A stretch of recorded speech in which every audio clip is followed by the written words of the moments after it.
Hello, welcome to Breakfast Central. We apologize for starting a few seconds behind schedule.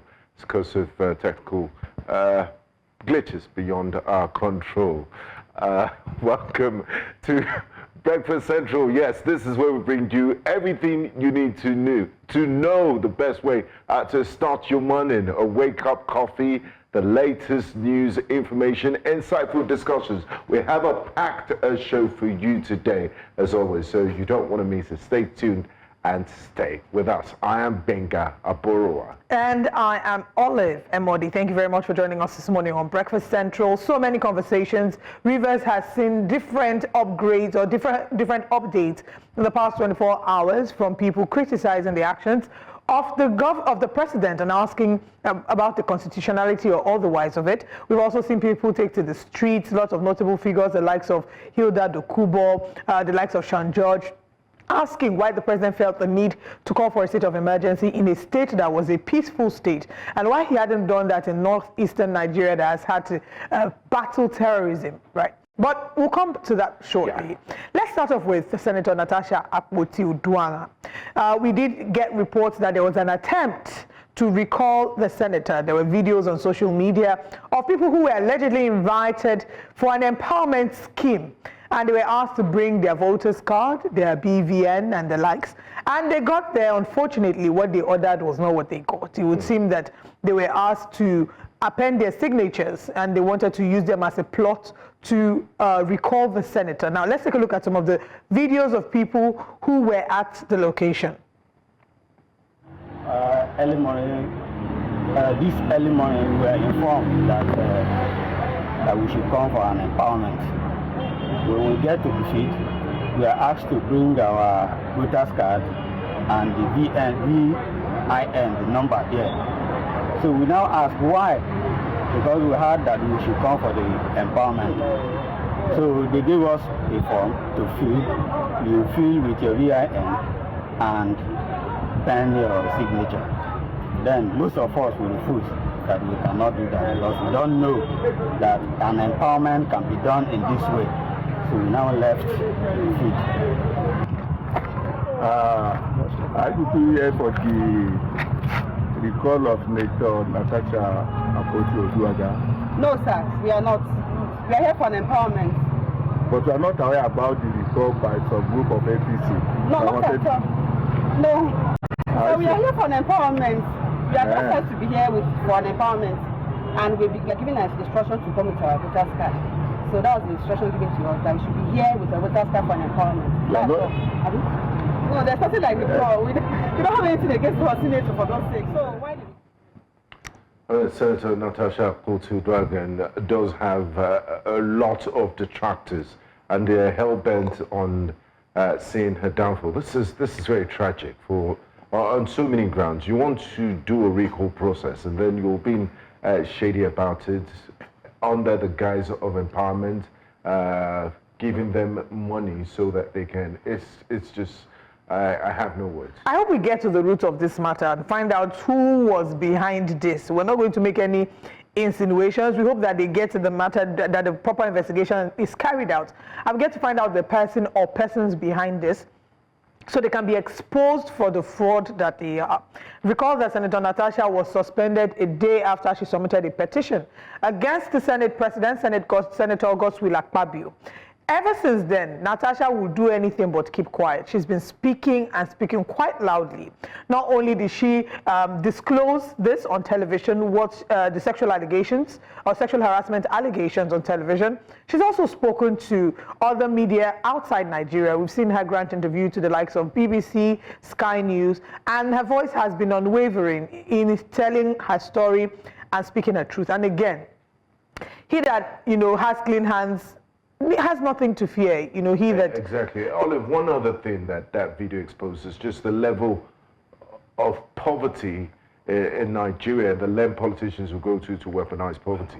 You give a human being 2,000 naira, and then they would give you the Commonwealth for the next 4 years, or force you to do things that you might not willingly understand. So they're taking advantage of ignorance, lack of education, and also the poverty in the land, which is quite tragic, to say the least.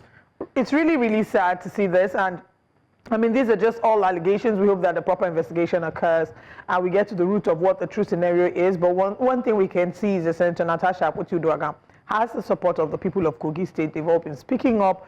She has the support of Nigerians. A number of Nigerians have shown or lent their support to her cause on social media. The one thing that is important to point out is if the Senate knows that it has nothing to hide and that Senator Natasha Akpoti-Uduaghan lied, the least they could have done was grant her fair hearing. But now that they've refused to grant her fair hearing, the whole world is hearing about it. And it's just really embarrassing to be having this kind of conversations in 2025.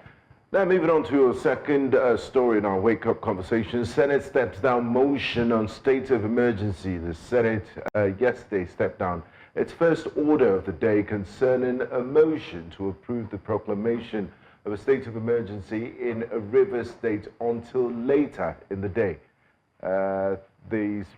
One of the reasons the senator gave after plenary was that it wasn't a full house, and they would rather do it when you have. How they know they have a deadline? They just have, I think, today left. But let's take a listen to this to the senator.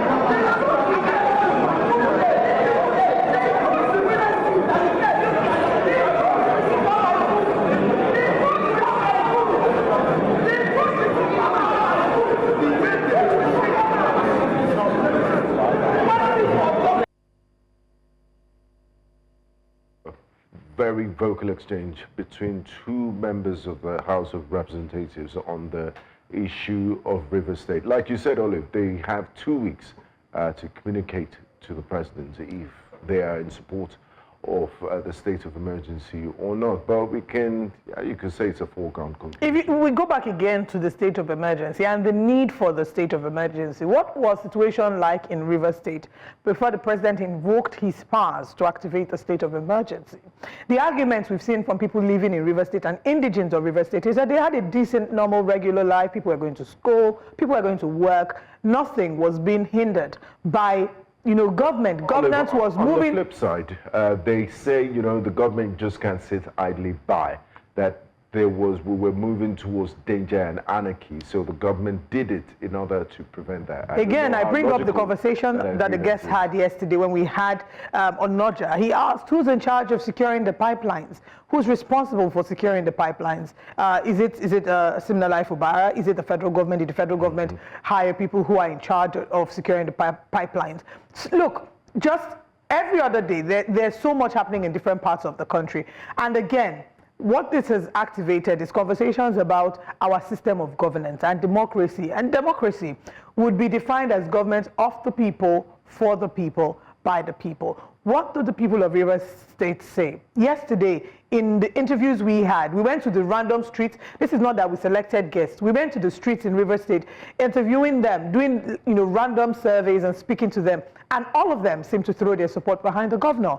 All of them said, we want our governor. If they tell our governor to go, we too were going home. They said they really... And then when we also spoke to the analysts, most of them disagreed. But one thing they always said is, we don't get security briefs. We don't have the intelligence briefings of the president. Mr. President knows what in consultation with the service chiefs and the high military hierarchy, the reports he was getting.